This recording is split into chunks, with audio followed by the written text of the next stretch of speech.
Warning: the following podcast might be too truthful for most liberals. Listener discretion is therefore advised.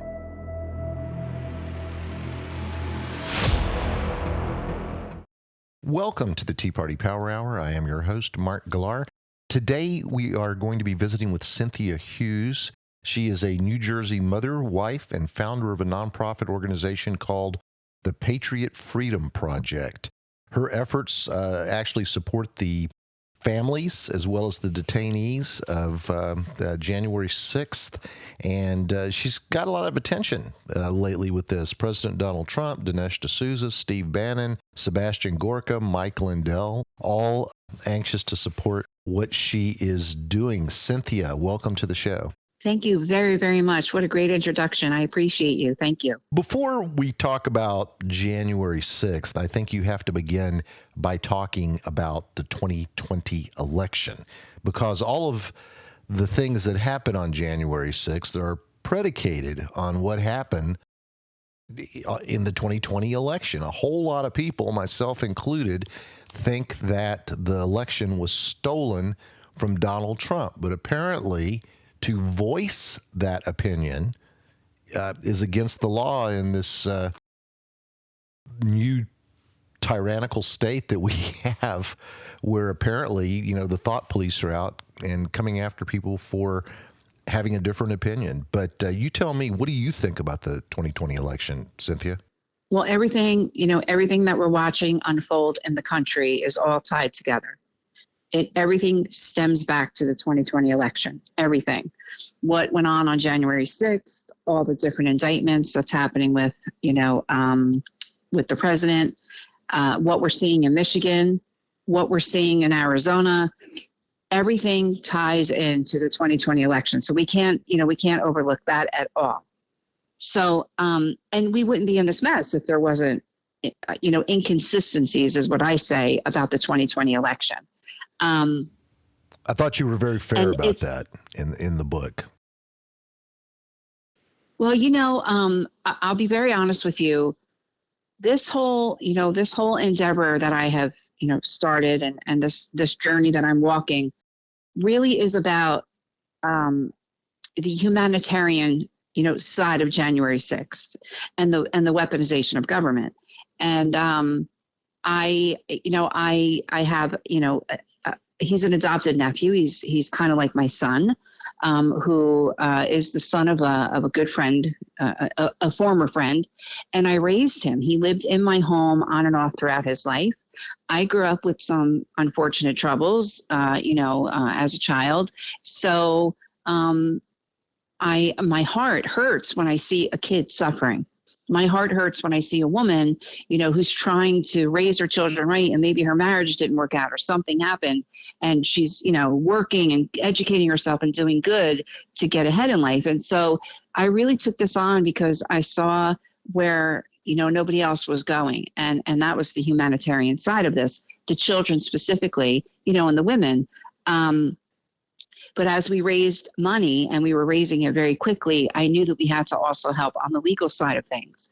So, but my priority and my focus is the children and the women. That, to me, that's the real collateral damage in this. Not that a man sitting in prison, like we just saw Enrique Tarrio, he just got sentenced to 22 years, and he wasn't even at the Capitol on January 6th. That is a whole nother topic and a whole nother conversation. But I feel like these men and women, some of the women that are, separated from their children, I think when they know that somebody is out here helping their children, it's one brick off of their load, if that makes sense. And so that is really what where my heart lies in this, in this journey that I'm on. Well, a lot of us, when we think about J6, we think about the prisoners wasting away in the J6 gulag, as you called it. But back home, there is a spouse that's used to 2 paychecks that only has 1, or a spouse that's used to one paycheck and has 0. But rent has to be paid, mortgages have to be paid, car payments have to be paid, school supplies need to be bought, food has to be put on the table. So the collateral damage, as you're calling it, is very, very significant, especially in cases like this where people who would normally be let out on a personal recognizance bond are being held without bond, and in some cases, I believe, without even being charged. It's absolutely ridiculous. I mean, this is the kind of thing that when you want to talk about the double standard in the United States, and you mentioned this in the book, all you have to do is compare the way the J6 detainees have been treated compared to the way BLM and Antifa protesters have been treated. In some cases, local left-wing DAs have just basically said, we're not going to charge anybody for the riot, even though millions and millions of dollars worth of damage ended up being done.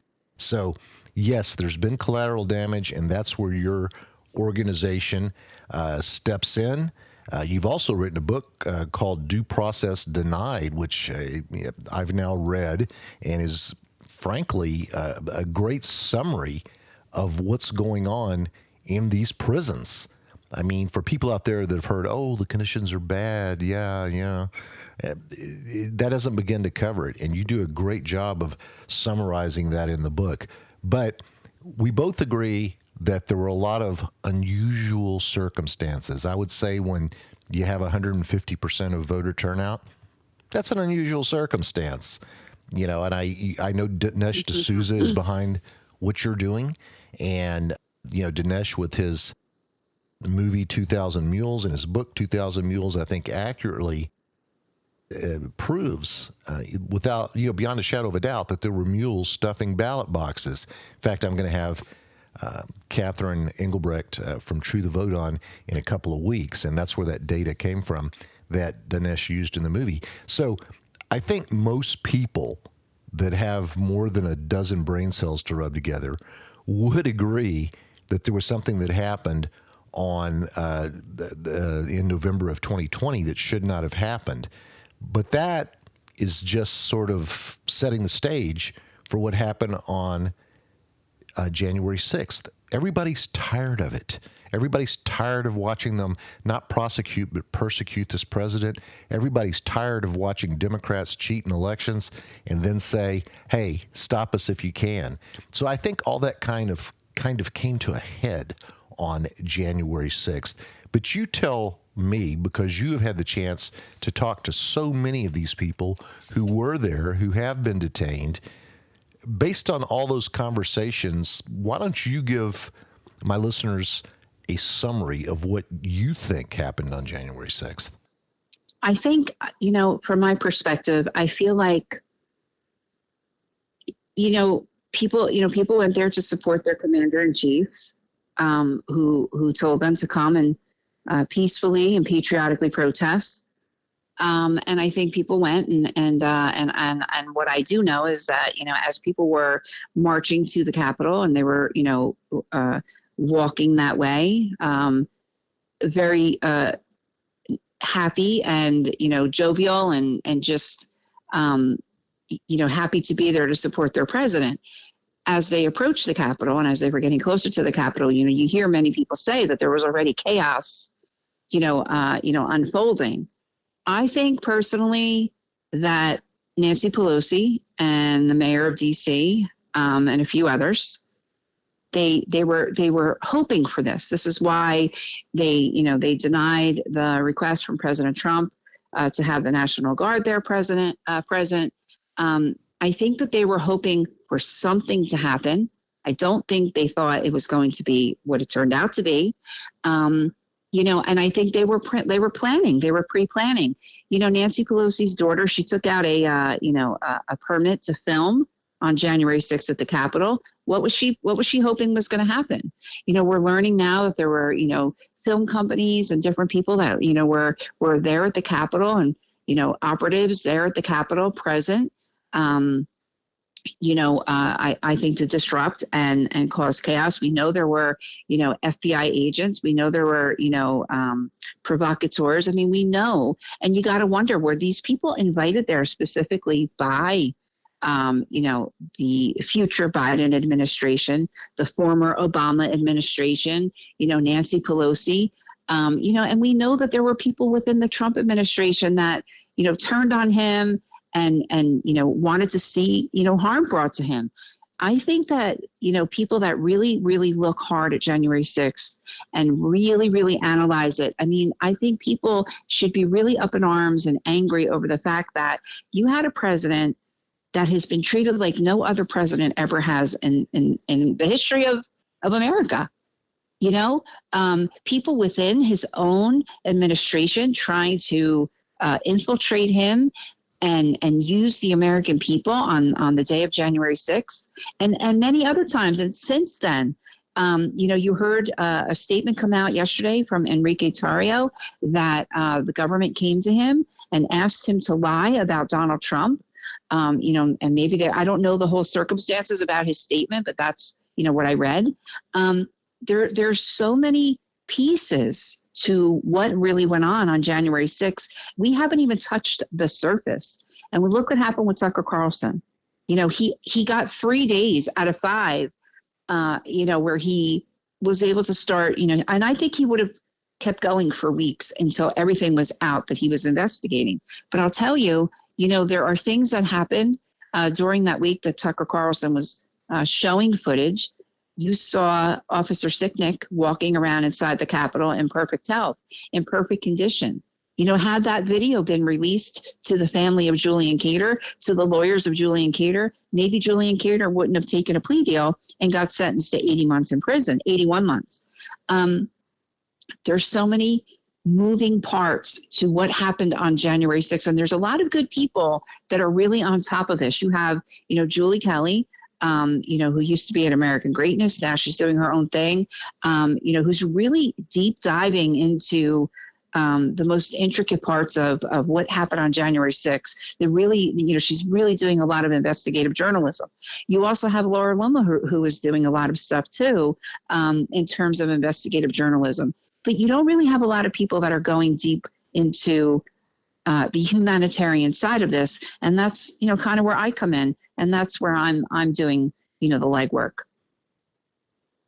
It was a conversation that you had with Tim, and you spent a lot of time talking about what happened to him in the book. He, again, for those who've forgotten, is the person that you said was kind of like an adopted nephew or son to you, and that you helped raise him.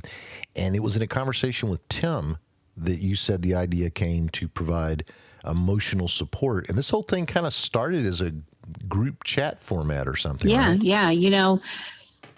Tim, first of all, I wrote the book, Due Process Denied, to detain the families, the fallout. I wrote the book because it was a way for me to humanize Tim. Tim's been massacred, in the media and in the country, probably in the world. I mean, I get emails from all over the world about him. And this was a way for me to, to tell his story. Tim is very private. And I really kept him out of the media and out of the spotlight while he was in jail. Tim is still in jail, by the way. And you'll learn more about that in our next series of Due Process Denied, which will be coming out soon.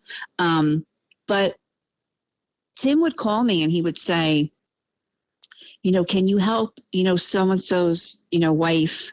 Do you think you could try to, help her direct whatever, can you help? Can you take some money? He had a few $1,000s in a savings account. And he said, could you take some money out and put it on, so-and-so's commissary because his wife doesn't have the money? Or he would say, can you buy a book for, this person who's in a different jail? Or he would say to me, could you give some money for so-and-so's wife? They need help with back to school. And it was like, all right, finally, I said, Tim, we can't, I can't take any more money from you need this when you come home. And I said, let me figure out what we have to do out here. And I just started, just organizing and trying to come up with a way that we could help these families, that we could help each other. And in conjunction with that, Tim had a public defender he hates Donald Trump, like most of them do. And when you would have a conversation with him and you would try to talk to him about what's going on in Tim's case, he could never conversate with you without talking about Donald Trump. And we couldn't stand that. Tim was like, I will be pro se before I move forward with this lawyer. So on top of that, Tim was in the Army at the time of his arrest. He was an Army reservist. He had been in the Army Reserves for 12 years at that point, and they were kicking him out. And when you are in the military for more than, I believe, 7 or 8 years, you're entitled to a JAG attorney. And so we got a JAG attorney involved after they, kicked Tim out. But he had his mind made up. I mean, he didn't even go talk to Tim. He didn't have a conversation with Tim. He didn't conversate with me except for the one time. And they went and had all these, military hearings without Tim's, participation. And I thought that's really, really, very alarming. So I kind of went on a mission to find Tim, like a retired kind of military attorney, to help with that. And I came across this really great attorney in Pennsylvania who was, in fact, a retired JAG attorney. And he's also a criminal defense attorney. So we brought him on the case, and I was able to get him appointed by the court. Tim was able to put that request in. So I felt like, okay, we're on to several different things here where we can kind of, lift the weight off of these families and these defendants just ever so slightly, by, trying to get different attorneys appointed or, get pro bono attorneys involved, help these women, with back to school and Christmas. And next thing I knew, I was talking to the great Dinesh D'Souza and his beautiful wife, Debbie. And, I had good support from Julie Kelly, and it happened so fast. It was like overnight, Teacher Freedom Project was born. And we have really been, really active, in fundraising and organizing and helping the families. We've helped hundreds of families at this point, hundreds. And we've also helped on a lot of the legal cases. And we're shifting now, we need to focus more on the appeals now. You could have the greatest attorney on these cases, the best criminal attorney. And in fact, we do work with the best G6 criminal defense attorney. But they can't make progress. They can't make leeway. You're not going to get a fair trial, whether it's a jury trial, whether it's a bench trial, in the city of D.C. It's non-existent. We saw it happen yesterday with Peter Navarro.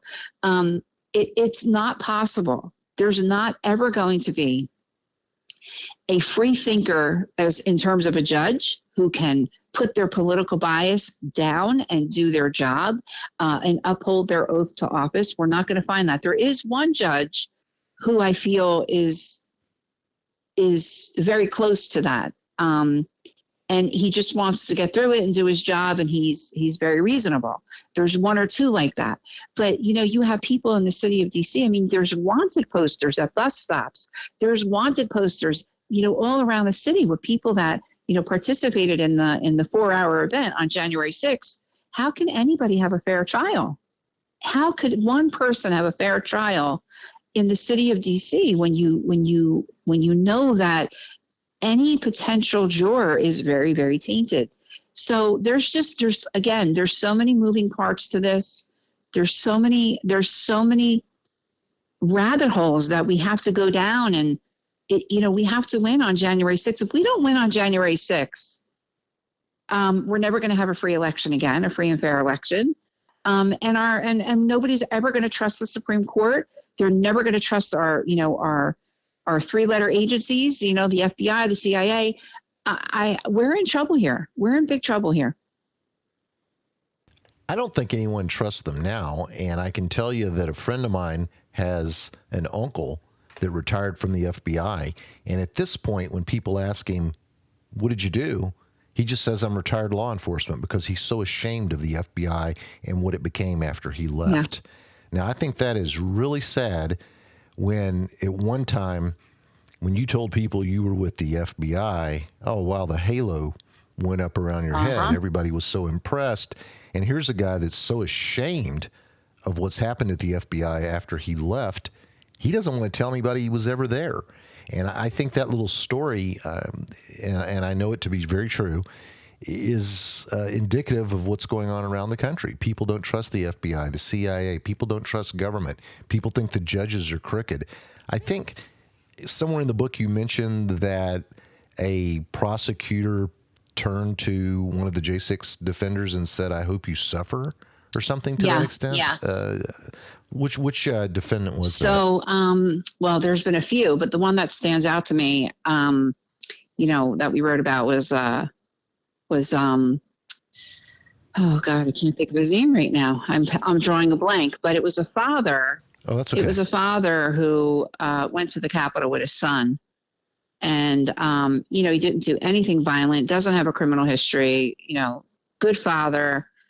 And he got charged with misdemeanors, and he was arrested, and he was going to jail. I mean, there was no ifs and buts about it. And you had this female judge who had no mercy on this this father who was facing what he was facing. So he begged this judge, he begged her to let him do his time on the weekends. And she said no. She basically told him, you should have thought about this. Your son, your family is going to have to suffer because of the choices that you made that day. I mean, that is what we're dealing with. And that's not an isolated incident. We see that all the time. I mean, it happened also with Paul Hotchkiss. He had to give up everything. He lost his job. He had to give up his cats that he loved, had for, years. These judges have no heart when it comes to a Trump supporter. And if let me just tell you a little bit about Donald Trump, if you don't mind. Oh, please. This show's all about the MAGA movement, the Tea Party movement, Donald Trump. When you're on this show, you could take as much time as you want and say whatever you want about Donald Trump. So go ahead. Well, I held a press conference on Capitol Hill last summer, June of 22. And I had a couple of families there with me. Jerry Perna was one of them, Angela Morse, Sharon Caldwell, Bonnie Nichols. We had Joe McBride there. We had a few lawyers there. And we had a couple of members of Congress, because at that time, members of Congress were really, really in fighting mode. It has changed since that time, but hopefully we're gonna start seeing that change again. But so after we did that press conference, I was contacted by President Trump's people, and one of the things that they wanted to know was how could everybody be bailed out. That he wanted to help somehow get what could he do to help facilitate that. And I said to this person who called me, I wish it was that easy. Nobody's getting this is not with the Bail Reform Act. It's not like you go in and you pay your 10% and you get released from jail. It doesn't work that way. And a judge decides if you're going to have freedom or not, period. And the judge will decide if there's going to be a cash or a monetary financial figure for your release, should they decide that you can be released from jail. So we kind of had some conversations, this individual and I, and then next thing I knew, I was having a meet with him, a meet and greet. And I spent a lot of time with him, and we got to talk a lot about January 6th and what I had, what I was encountering with these families. He wanted to know about the families. He wanted to know about the children. And so since that time, I have had the luxury and the honor of meeting with him several times. And I spoke at a Save America rally with him. And I've held a couple of fundraisers at Trump Bedminster over this past summer. And he showed up and he gave a speech, and he met with a lot of the families that I brought there.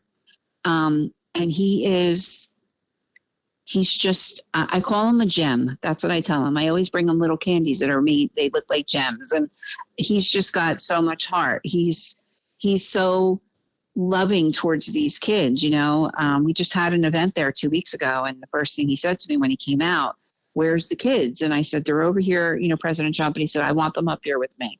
And he brought them up on the podium with him. And, he wanted to talk to them, and he hugged them and he reassured them. And when he got done speaking, myself and a couple of the kids, we went in the back with him to like another room. I say the back. We went to another room with him. And he was talking to the boys, and, he was giving them words of encouragement about starting school, and, telling them that, don't believe what you hear on the news. I'm going to be fighting for your dads. And one of the little boys, 11 years old, he looked at President Trump and he said, well, he said, President Trump, he said, it's not my dad. He said, my mom's going to jail. And President Trump just, you could see his heart sank, like he wasn't expecting that. And it's hard enough that, you see these boys separated from their fathers, but to hear a little boy say, my mom's going to jail, that is hard. Every time, I hear it, it guts me. It breaks my heart. I'm very close with this family. This is a mother of eight children, and she has, her youngest is 7. And she's a little girl, and she's going to be sentenced next month, and we don't know what's going to happen. And so President Trump and his pure, good, great self, he just reassured Nick, and his name is Nicholas, a little boy. And he said, I'm going to write a note to your mom. And he autographed a hat, and he just said, that we're fighting, and we love you. And this little boy was so moved by his conversation with President Trump. He was very emotional. He cried his little heart out. He's got this whole little area in his bedroom where everything that he has gotten from, with Patriot Freedom Project in terms of, a hat or a shirt, or when I always bring them, like they've come here to my home. I've had them here at my home, the kids over the summer, took them to the beach, let them swim in my pool, let them stay. These kids have to survive this trauma. And President Trump knows that. But President Trump has the weight of the world on him right now, and he's trying to fight for everybody he can. There's a lot of people that are, caught up in the weaponization of government. I'm not even going to say January 6th anymore, in the weaponization of government, because there are so many different things that are happening now because of the 2020 election, and it is coming from a weaponized government. And so, but this president, he's such a charitable man. I've had 2 events here in New Jersey, and I had a small event in Mar-a-Lago where he met with the families, reassured the families, talked to the families. He took his own, angst and his own, stuff that he's dealing with and put it to the side to talk to these people to make sure that they knew that he was going to be fighting no matter what, that he was not, going to stop fighting. And I adore him. I just adore him. I love him. I think he is a great person, a great human. I think he's got a heart of gold. He's very charitable. He's a big supporter of Patriot Freedom Project. He loves the work that we're doing. He loves that I'm, connected with the children. That's our conversations. We talk about the kids and how we're helping with back to school and, and everything else. And, just 2 weeks ago, you saw he hosted all 13 families from those 13 soldiers that we lost over in, Afghanistan because of the current, the current guy that's in the White House now. He's just an incredible person. He cares about everybody. He just cares about everybody. Well, as people have pointed out more than once, this guy didn't need this job. That's right. I mean, he had one of the best lives in the world. He could be somewhere, on an island somewhere, sipping mint juleps or whatever, and just letting the world go by. That's right. But no, he chose to get involved, and he and his family have just paid an enormous price for it. But as you point out in the book, there's a reason why people like him. He's like no one else we've ever had. He made promises before he went into office, and then when he got into office, he actually kept those promises. Yes. And how rare is that? How many U.S. presidents, have talked about moving the embassy in Israel and then didn't do it? How many presidents have talked about the need to do something about border control, immigration reform? Trump actually did it. How many presidents have talked about the need to improve the VA system in terms of the quality of medical care that our veterans were receiving? Trump actually did it, whereas the others did not. In all fairness, Obama tried, but he passed such a weak law with no teeth in it, that there was never any benefit from it. With Donald Trump, you could actually see in the surveys of the various military people who use the VA medical services that things greatly improved under Donald Trump. The economy was roaring. The Wall Street Journal said they had run out of words, actually run out of words to describe how well the economy was doing before the pandemic hit. So this is a guy who knows what he's doing. He has real world business experience, and he knows how to run this country like a business. Obama was the emptiest suit I think we ever had in the White House until Biden showed up. So people love this guy, and other people don't understand it. They say things like, "Oh, he's been married 3 times," and "Oh, you know, he cheated on." Yeah, exactly. Who cares? Yeah, exactly. And then, meanwhile, you've got Biden with 2 kids that are coke addicts, and his daughter's a sex addict thanks to his showers with her when she was little. At least that's what she thinks. And none of them care about that. But Trump was married 3 times, so oh wow, really, really bad guy there. I want to tell you one more thing. A few weeks ago, I was up at Bedminster. There was an event there, and I saw the president, and I was, in the same room as him, and it was a very relaxed environment. And he was, enjoying watching some golf on TV, and he had, some great people around him. And Jared came into the room with his children, his 2 youngest children, his 2 boys. And, and you saw the little one, go over to President Trump and, Grandpa, and this and that. And, President Trump embracing his grandchild. And this, Eric was there. I mean, these children of his, obviously they're grown adults, but these children of his, they are respectful, they are profound, they are educated, they are articulate, they are kind, they are, I could go on and on. They are, they're present in their children's lives. They're generous. They love their father loves them, and it shows. They are a very close-knit family. They are a very loving family. They support each other. All this BS out here, that Ivanka doesn't bother with her father anymore. That's exactly what it is. It's nothing but BS. She lost her mother very tragically not too long ago. And people need to remember that instead of coming out here and right away, oh, she doesn't talk to her father anymore. She lost her mother. And she lost her mother very tragically. And, I lost my mother, not tragically the way, Ivanka did, but I lost my mother. And it's a very, very hard adjustment. And, I had young children too when my mom died. And it's a very hard thing to adjust to. You call it the new normal. And just because Ivanka Trump happens to have, some money in the bank, and and she's got a great education, and she's got obviously part of a massive fortune or whatever, she's still human. And now she's without her mother, and her young children are going to grow up not knowing their grandmother. And this is what I mean when I say to you, I got involved in the political world that I'm in.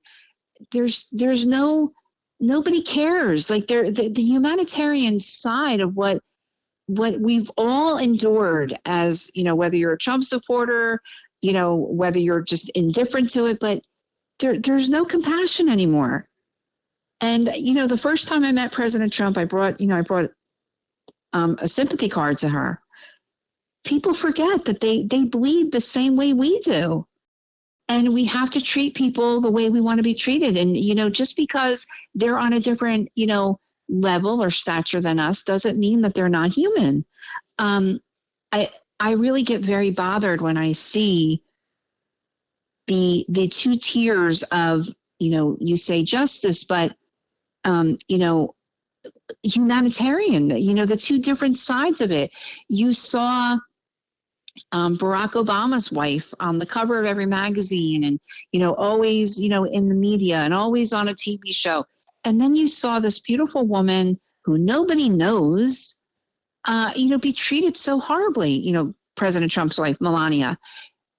I haven't had the pleasure of meeting her really, but this is such a wonderful family. And it's so blatant in front of us. You can't say it's okay for one and then turn around and say it's not okay for the other. The Me Too movement and the leftist ideology about, believe all women and, women's rights or whatever, but only if you think like them, only if you behave like them. I think that's pretty obvious. I mean, if you go back and look at the way Monica Lewinsky was treated by various feminist groups in the United States, they weren't for her, they were for Bill Clinton.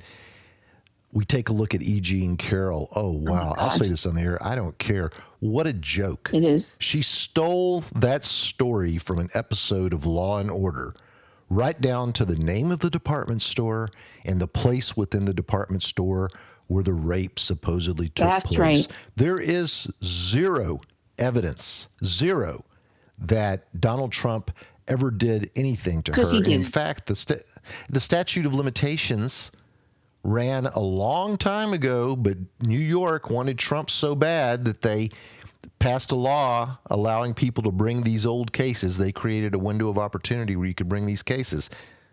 Same thing for Christine Blasey Ford. Mm-hmm. And having zero evidence that she was ever attacked. And in fact, one gentleman came forward and said, I was at that party. I was the one who did that. And nobody would even listen to him. They wouldn't even let him on the air. So when it comes, it's exactly what you're saying. If you agree with them, they're going to support you. If you're E.G. and Carol, you're going to be believed, even though after that interview she did with Anderson Cooper, I don't know how anyone could believe her about anything. Same thing with Christine Blasey Ford. Lied about being afraid to get on a plane. I mean, just so many lies there. No backup whatsoever. Then you have Tara Reid, whose mother called Larry King. That episode is still available. People have documented that that's her that called Larry, saying my daughter is being molested by a famous politician that she works for. And yet the left doesn't want to believe that, right, because we're talking about Joe Biden. So if you're Bill Clinton, Joe Biden, Hunter Biden, you can do whatever in the hell you want to with regard to molesting females, and the feminist groups in America aren't going to say a thing.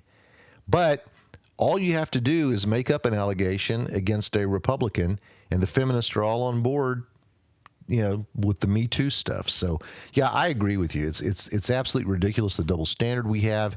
And you talk about the emotional side of things and these people being just like the rest of us. I mean, I remember Justice Kavanaugh breaking down over this, and actually at one point getting angry about this.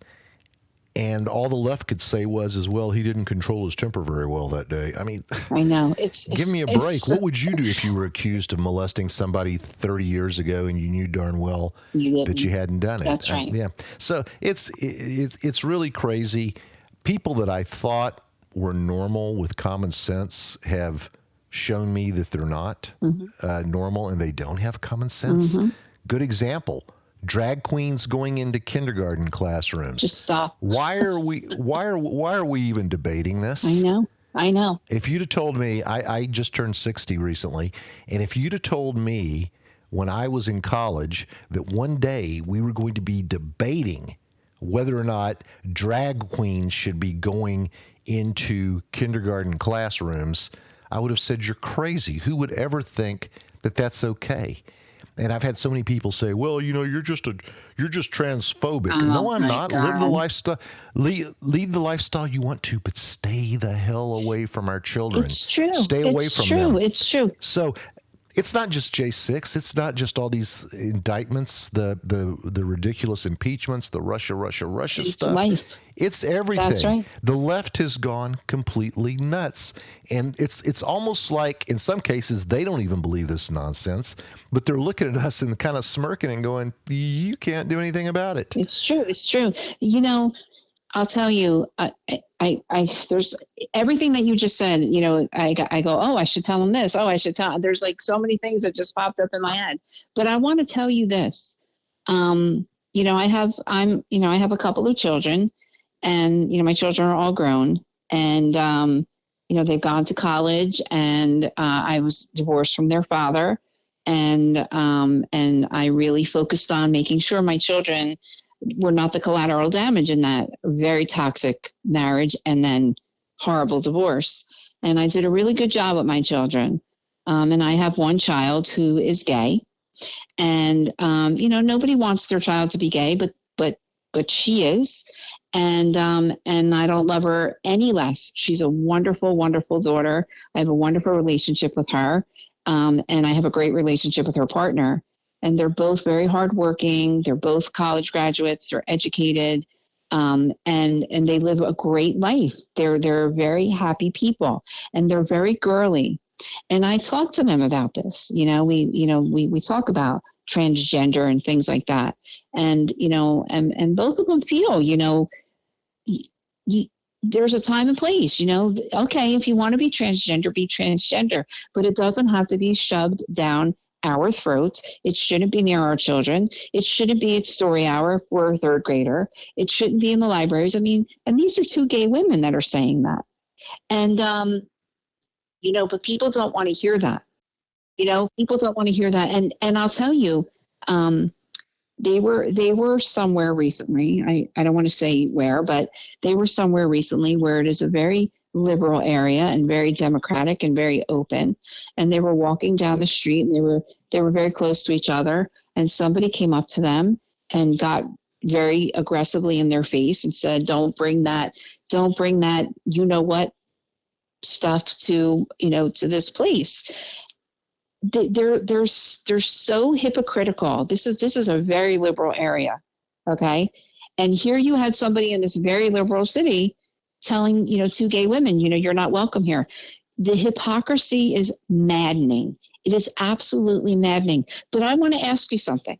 Did you see the news yesterday with Danny Masterson, the guy from that 70s show? He got sentenced to 30 years in prison because two women said that he raped them. Now, I don't really know all the logistics of his case. I didn't follow it, but you have to wonder, right? Like, I mean, if he in fact did that to two women, well, I'm glad that he got 30 years, and 30 years wasn't enough.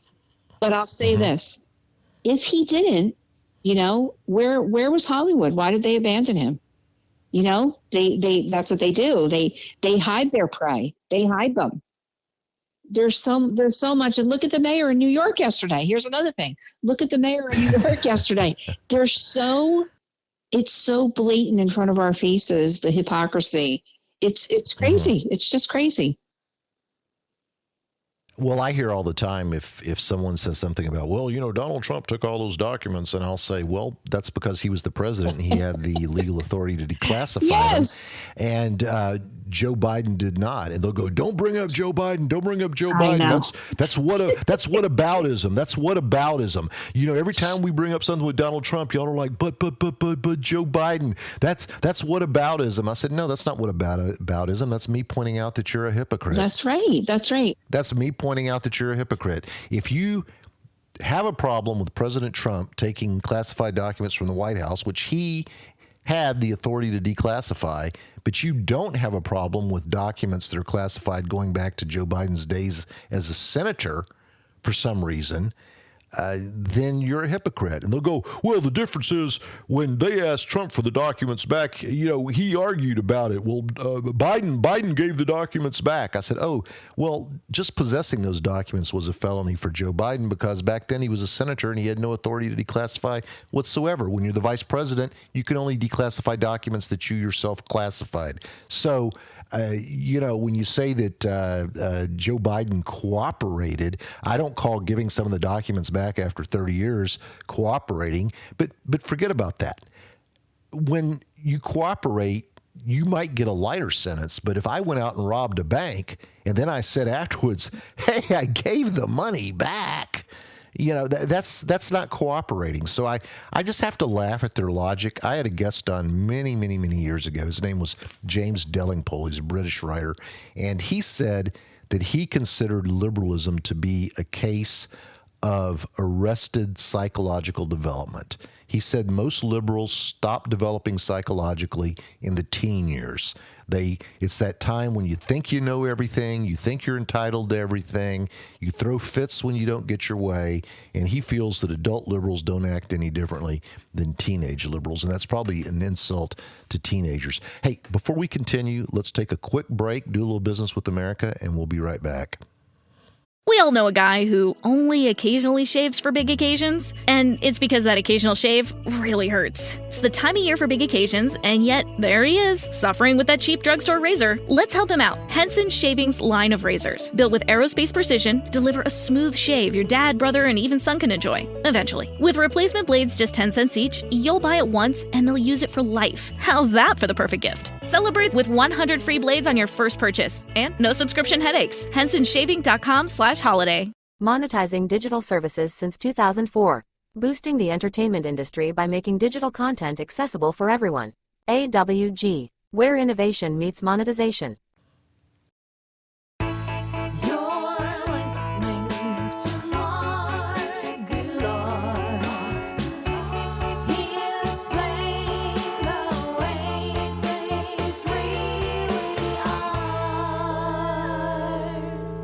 And we are back with our guest, Cynthia Hughes. Cynthia is the author of Due Process Denied. She's also the founder of a group called the Patriot Freedom Project, which gets legal services and all types of other help for the families of J6 detainees. She's caught the attention of a lot of big players in the conservative world and is doing a tremendous amount of good work. And before I forget this caught my attention when I was reading the book last night. You guys have a way that people can send mail to J6 detainees? We do. We have on our website something called Connect with a 1-6er, and it's constantly being updated because these guys are constantly being moved around. And, you have almost 1,200 people that are caught up in the J6, debacle. And of that number, you have probably just over 400 people that are, in jail.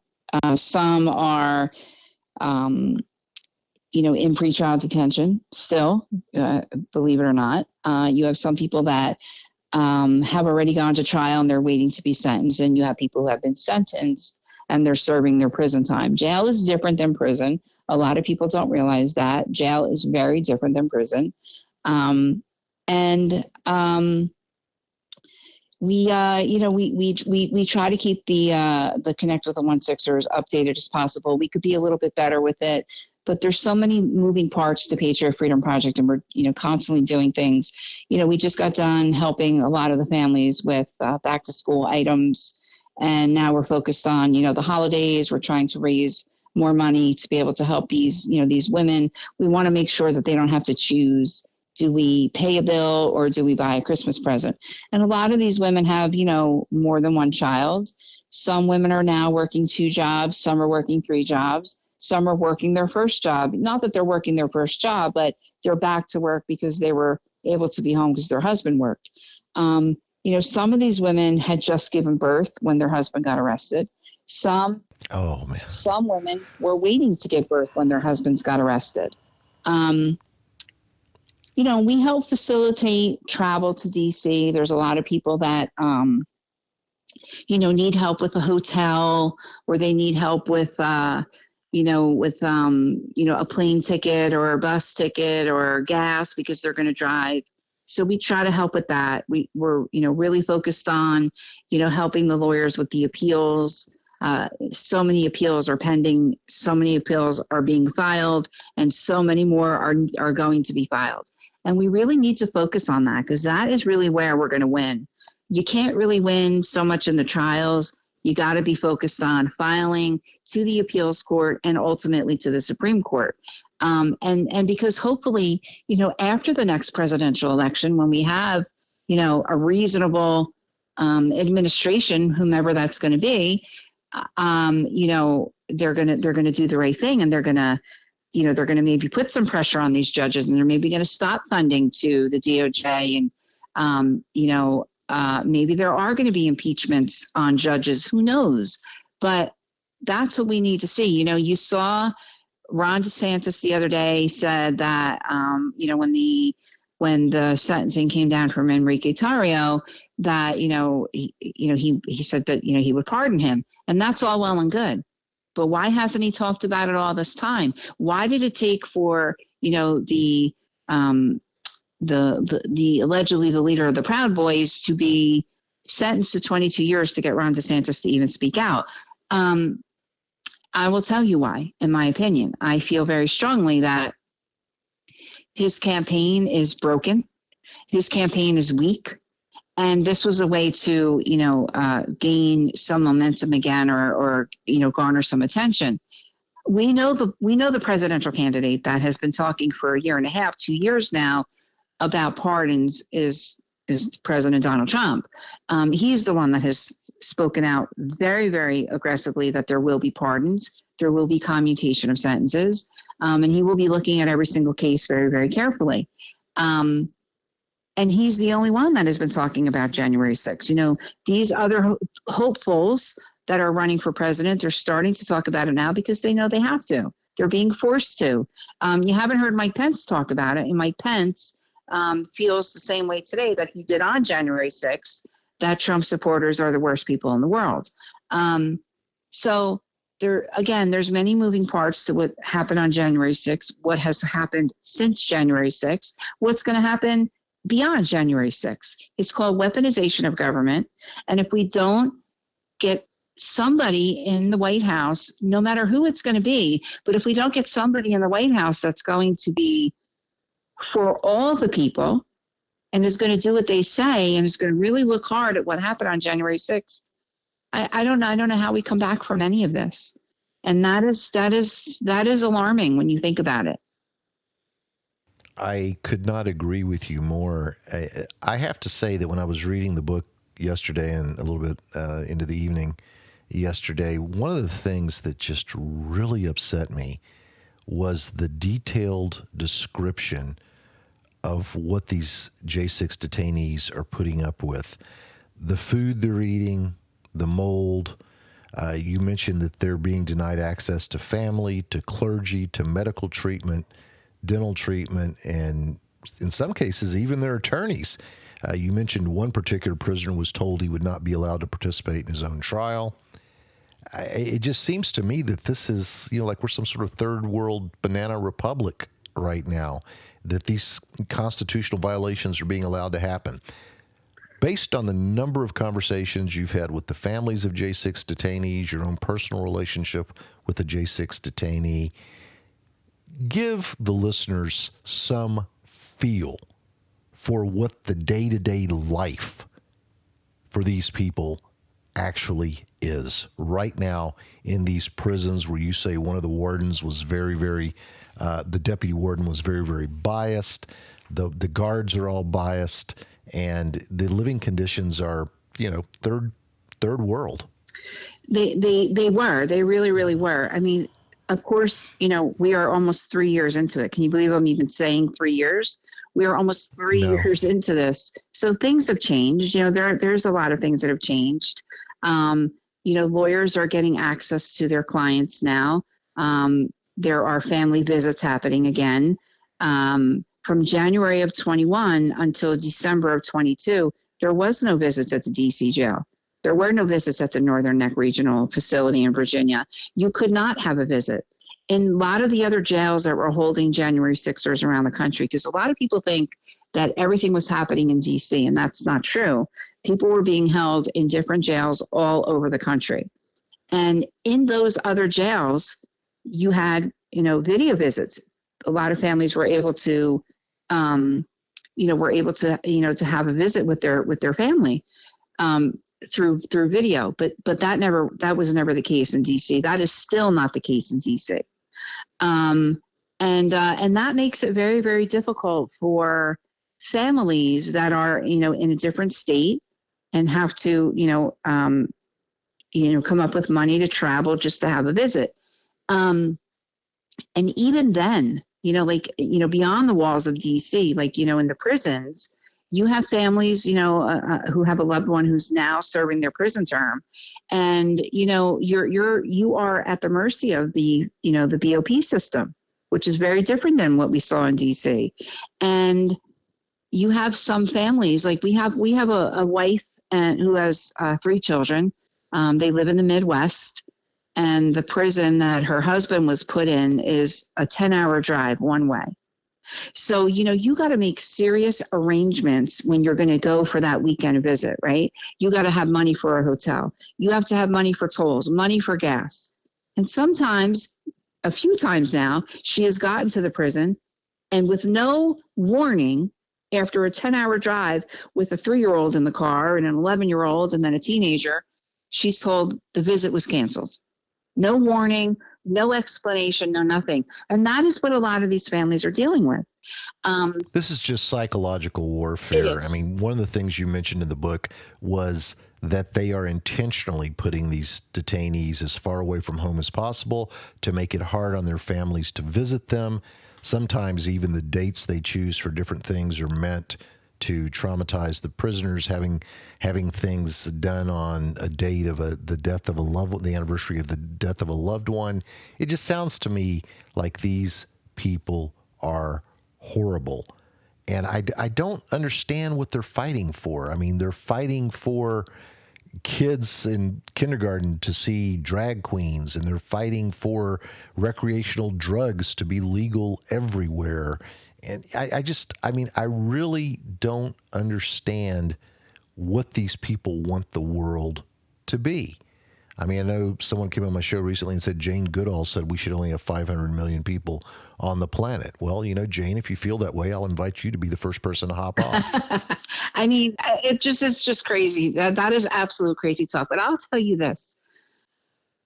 I wish I could say to you, 3 years into this, I wish I could say to you that this is a January 6th thing that we're seeing in the jails and the prison. And sadly, it's not. It's not. We have 2 guys that were moved from DC several months ago. One was supposed to go back to his home state in Florida. The other one was supposed to go to, up near Pittsburgh where his family is. But that's not the case. They're both sitting in a prison in Philadelphia, in limbo. And, you have no idea when they're going to be, when they're going to be moved. Here's my nephew here, for an example. He's here in a prison here in New Jersey, and I haven't seen him since he's been here. And he's been here, it'll be a year next month that he's been doing his prison time here. And the reason I haven't seen him is, every time you're going to have a visit, you got to go through, a strip search, and you gotta bend over, and you have to be looked at. I don't want him to go through that. I don't want him to have to endure that. I mean, I get it's protocol or whatever, but I just, to me, that is just so degrading and belittling. And I don't, we can handle it. We talk on the phone several times a week. We write to each other. He doesn't have a wife. He doesn't have children. He's strong. And we have to be to do this work. We do this work together. Him there, me out here. When he comes home, he'll get to see, firsthand how, the operations of Patriot Freedom Project are. But he's scheduled to be released here like any day.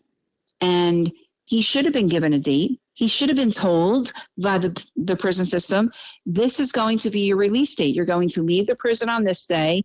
And either you're going to go to a halfway house in so-and-so area, or you're going to go on home confinement with your family. But no, they treat these people as if they are, second-rate citizens, like they're beneath them. And it's not just January 6 people. It's anybody that has been, incarcerated. Now, don't get me wrong. Let me say this. You got somebody in the prison who violently murdered a cop, a woman, a family member, raped a child, hurt a child. Maybe you might not be so quick to be happy-go-lucky around them, right? But when you got a kid who's 18 years old and committed a crime for the first time and is in solitary confinement, is being denied access to their mom, to their dad, or to their grandmother, because maybe mom and dad aren't in the picture, you are in dangerous territory. You are setting this kid up for failure. If we don't put the right programs in place and we don't start being a little bit more kind and compassionate to people that have made a mistake, that have a chance to redeem themselves, I don't know what to say. We have a very failed judicial system, a very broken jail and prison system, and I don't know what we do about that. Other than having the conversation. Everybody in the country wants to have conversations about abortion and transgender and, men competing in women's sports and what bathroom do I use when I go into the McDonald's? Am I going to be in a bathroom with my, 1-year-old little toddler girl and there's some man dressing as a woman? I don't want that. You don't want that. But nobody does. But nobody wants to talk about what's going on, in this part of society, right? I've had to call the prison a few times, and there's two different people that I can speak to in terms of Tim's case. One of them, he doesn't say much, but you can tell he has a heart, and you can tell he's very compassionate, and you can tell that he wants to do the right thing. The other one, he's a total POS. He's got no heart. And there is some controversy around Tim. There's no getting around it. There's some controversy around him, like there is about several other J6 defendants. But here's the deal. To me, if I were a warden, if I'm a corrections officer, if I'm a case manager, I'm looking at the history. I'm not looking at the here and now. I'm looking at the history. Is there a history to back up what this man did, what this woman did? What is the history on this person? Tim doesn't have that history. Tim doesn't have criminal history. Tim's educated. Tim has college, degrees. Now, I'm not saying that a person who has college degrees can't be a bad person. Of course they can. But I'm looking at the history and I'm digging deep. And the one case manager who I mentioned you could tell has a heart, we had a conversation about Tim. And I enlightened him to some things. I enlightened him to the abuse that Tim has suffered in his life, to the fact that his father was in jail his entire life and hasn't been in the picture, to the fact that his mother's boyfriends have abused him. And it changed his perspective a little bit. He didn't really voice it to me, but he dropped little subtle hints. When Tim first got arrested and he was here in New Jersey, he went from the first, jail, the county jail he was being held to, and he went to another jail here in New Jersey. That's a really hard jail. It's got serious criminals. And you didn't know what was happening. We were in the beginning, stages of J6, and you didn't know what was happening. You didn't know where he was going to be taken to next. The marshals do not tell you when they're going to be moved. You just may not get a phone call for a week or 2 weeks, and you have to sit and scratch your head and pace the floors wondering, where is your loved one? So when Tim got to this one jail here in New Jersey, I was able to get one phone call from him, and he said to me, I really would like a Bible. And I said, okay. And he said, can you get me my Bible? He has a very special Bible, and there was no way I was going to be able to. I mean, we were in 2021. You weren't allowed to go in the jails. But I got the most wonderful, ombudsman. She was so wonderful. She goes, I don't care why he's here. She got him that Bible. She helped us get the power of attorney papers signed. There are people in this world that exist that have a heart, and they don't want to get up, caught up in the politics of whose side am I going to take? And we need more people like that, because that is how we're going to stop this lack of unity and this division. You don't have to like Donald Trump. You don't have to like Joe Biden, but you have to respect the office, and you have to respect, Donald Trump is the former president of the United States. And we don't have that in this country. You can't say Donald Trump should be under indictment ×4, and then Hunter Biden is walking around, protected by the government, when we know that there are crimes that he has committed.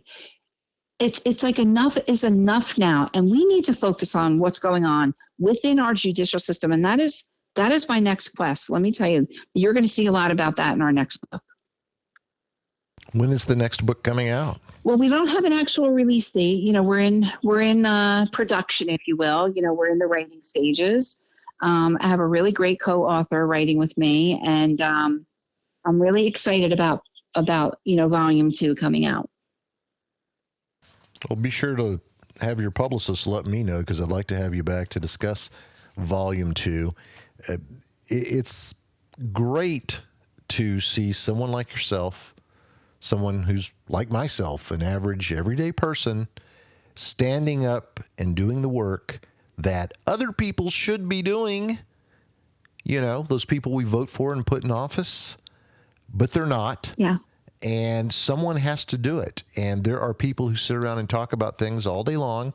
And then there are people like you who actually do something about it. Now, I want to ask you one last question, because you were saying we can resolve, or you were saying rather in the book, that we can resolve all of this without bloodshed.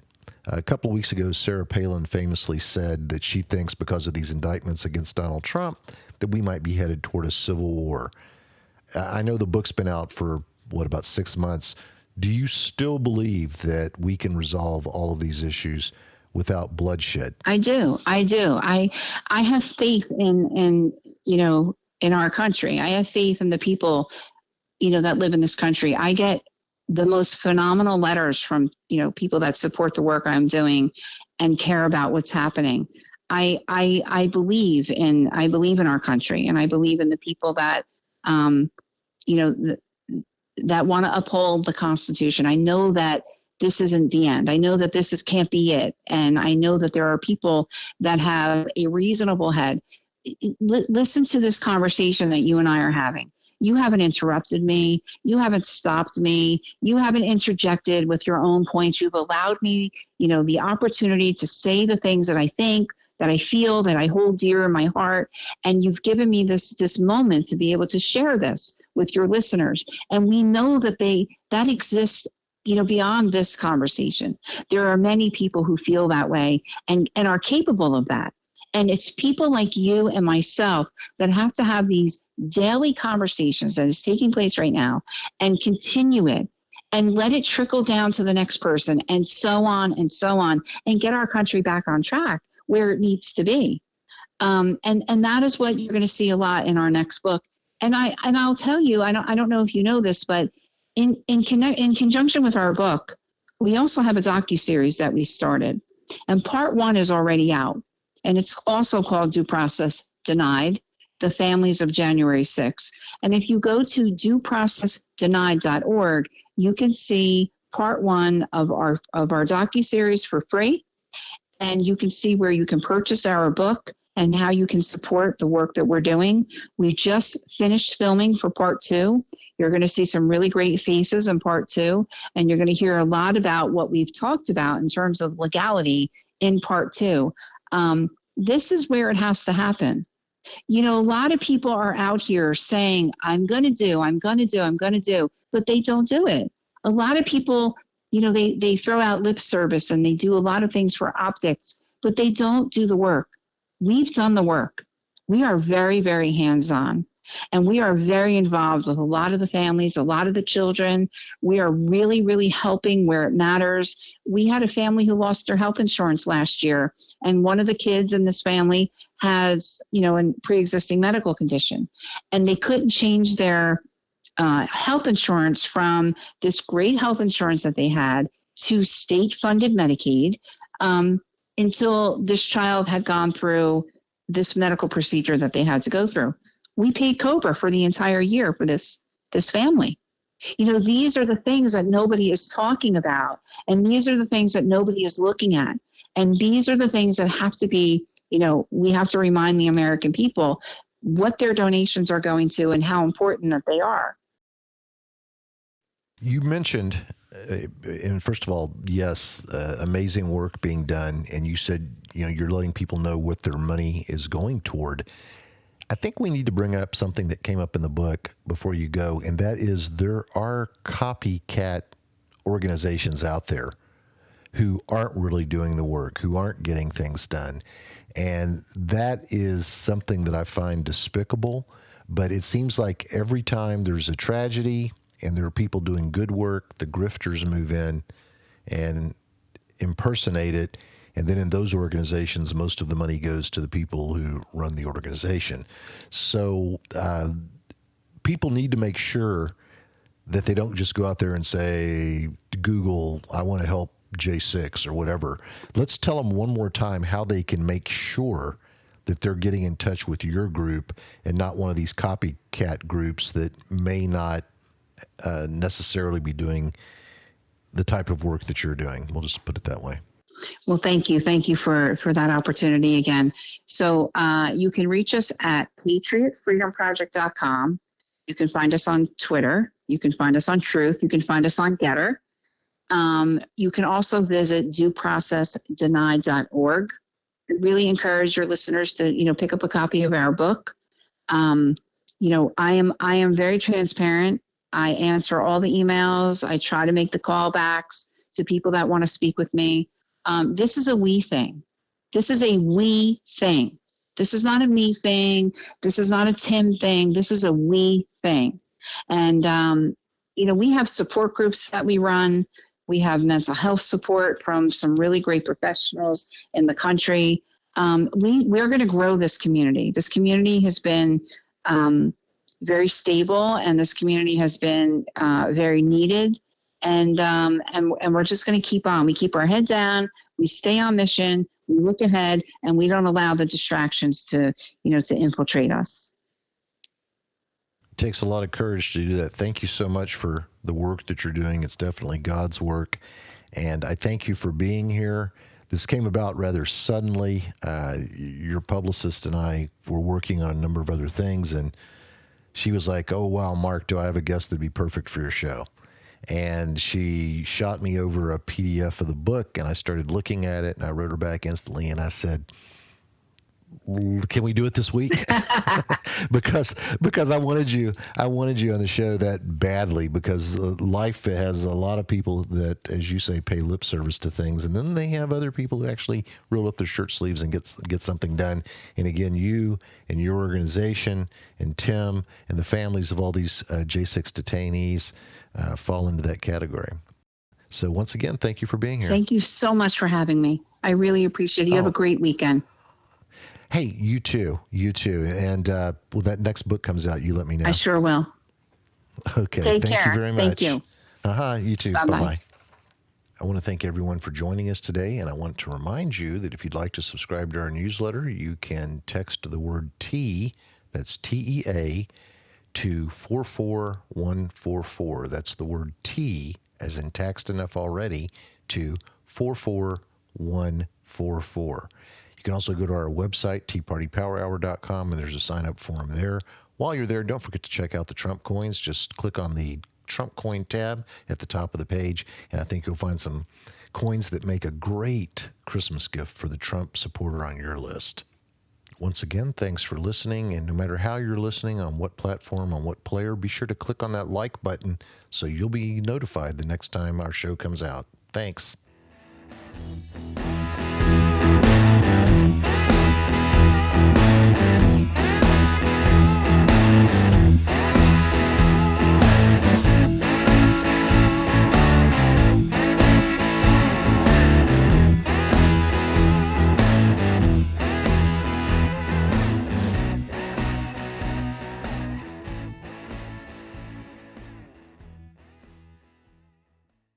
We all all know a guy who only occasionally shaves for big occasions, and it's because that occasional shave really hurts. It's the time of year for big occasions, and yet there he is, suffering with that cheap drugstore razor. Let's help him out. Henson Shaving's line of razors, built with aerospace precision, deliver a smooth shave your dad, brother, and even son can enjoy, eventually. With replacement blades just 10 cents each, you'll buy it once and they'll use it for life. How's that for the perfect gift? Celebrate with 100 free blades on your first purchase, and no subscription headaches. HensonShaving.com/holiday. Monetizing digital services since 2004. Boosting the entertainment industry by making digital content accessible for everyone. AWG, where innovation meets monetization.